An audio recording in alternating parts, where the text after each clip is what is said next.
Geda gedi geda oh.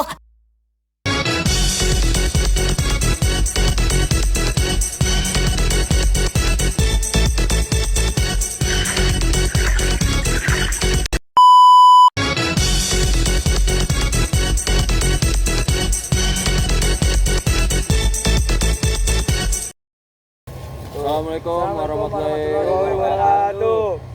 Kami dari kelompok 4 ingin memperkenalkan diri dan mengenalkan peran-perannya. Saya Muhammad Dafal Fari sebagai Toba. Saya Muhammad Aljan Efiansa sebagai Samosir, anak dari Toba dan Putri Ikan. Saya Ahmad Kurniawan, saudara Toba yang bernama Ujang. Saya Miaria Nokasari sebagai Putri Ikan. Sekian dari kami. Wassalamualaikum warahmatullahi wabarakatuh. Dahulu kala di sebuah lembah yang subur di Sumatera Utara, hiduplah seorang petani bernama Toba. Ia hidup sebatang kara di sebuah gubuk sederhana. Setiap hari ia bekerja keras untuk menghidupi kebutuhannya.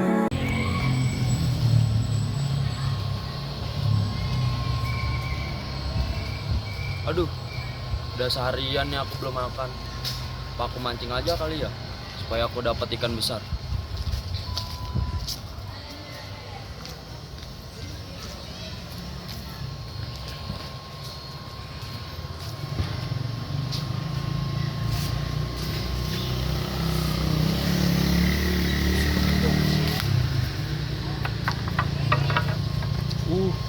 Saya dapat ikan gede sekali nih.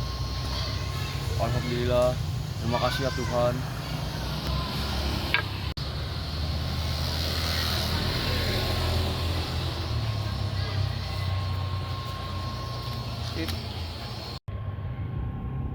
Terima kasih Toba telah menyelamatkan aku dari kutukan tersebut. Siapa kamu? Aku adalah seorang putri yang diberi kutukan tersebut. Sebagai balas budi aku bersedia menjadi istrimu. Tapi dengan satu syarat, aku jangan ceritakan asal usul. Oke, aku setuju. Samosir, antarkan ini kepada ayahmu di ladang. Bu, aku sedang malas. Jangan begitu Samosir, pasti ayahmu sudah lapar.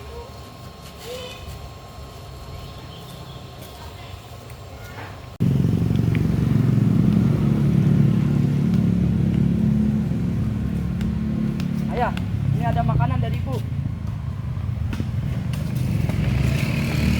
Kenapa ini makannya sedikit? Tidak tahu, mungkin jatuh sebagian di jalan. Pasti ini kamu makan kan? Tidak ayah. Bohong kamu. Benar. Bohong. Benar. Dasar anak pemalas tidak tahu diuntung. Pergi kamu.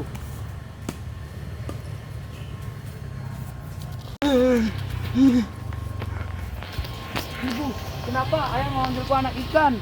Samosir, dengarkan ibu baik-baik.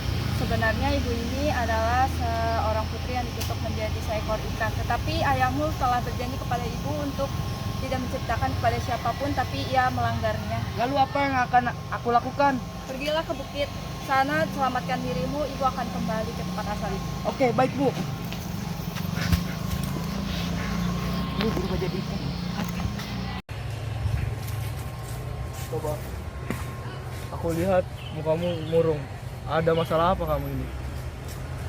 Aku ada masalah dengan anak-anakku. Dengan kata-kata yang tidak harusnya aku ucapkan kepada anakku. Apa kesalahan yang kamu lakukan itu? Coba ceritakan kepadaku. Aku mengatakan bahwa ibunya Toba itu adalah seorang putri ikan. Coba. Kembalilah ke rumah. Minta maaflah ke anakmu dan istrimu. Jangan melakukan kesalahan itu lagi. Oke? Oke.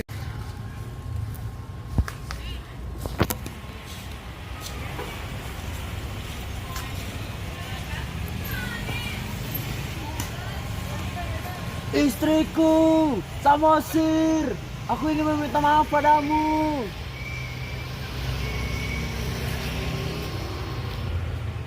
Tenggelam bersama dengan seluruh lembah. Air yang meluap tersebut kemudian membentuk sebuah danau yang sangat besar, yang kemudian dikenal dengan Danau Toba. Sementara itu, bukit yang ditempatkan oleh Samosir untuk menempatkan dirinya berubah menjadi sebuah pulau yang dikenal sebagai Pulau Samosir. Di Sumatera Utara terbentang sebuah danau yang sangat luas dan indah. Danau itu bernama Danau Toba.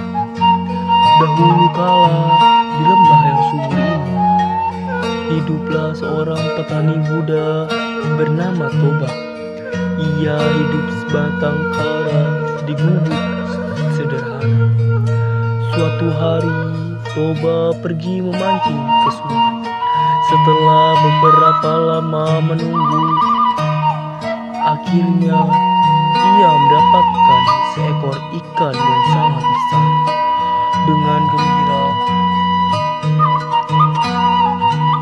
Toba membawa ikan itu pulang. Sesampainya di rumah, Toba segera membersihkan ikan tersebut untuk dimasak. Namun alangkah terkejutnya ia ketika ikan itu berubah menjadi seorang wanita yang cantik duduk. Wanita itu berkata bahwa ia adalah seorang jelmaan ikan. Wanita itu berkata kepada Toba bahwa ia berutang budi kepada Toba dan ia menawarkan ia bisa menjadi istrinya, tapi dengan satu syarat. Toba tidak boleh menceritakan asal-usulnya kepada siapapun. Toba yang sangat mencintai wanita itu dan berjanji akan menepati syarat tersebut. Waktu berlalu dan terus berlalu. Toba dan istrinya hidup bahagia dan dikaruniai seorang anak. Anak laki-laki yang bernama Samosir. Samosir tumbuh menjadi anak yang sehat dan kuat. Tetapi ia memiliki kebiasaan yang buruk, yaitu selalu menghabiskan bekal makanan ayahnya. Suatu hari, Toba meminta Samosir mengantar makanan untuknya di ladang. Namun Samosir malah makan semua makanan itu. Toba sangat marah dan tanpa sengaja mengucapkan kata-kata yang telah ia janjikan untuk dirahasiakan. Dasar anak ikan, bentak Toba. Samosir menangis dan berlari pulang mengadukan perkataan ayahnya kepada ibundanya. Mendengar hal itu, istri Toba sangat sedih. Ia menyuruh Samosir untuk segera pergi ke atas bukit. Kemudian wanita itu melompat ke sungai dan menghilang. Tiba-tiba langit menjadi gelap dan turun hujan dengan derasnya. Air sungai meluap dan membanjiri seluruh lembah.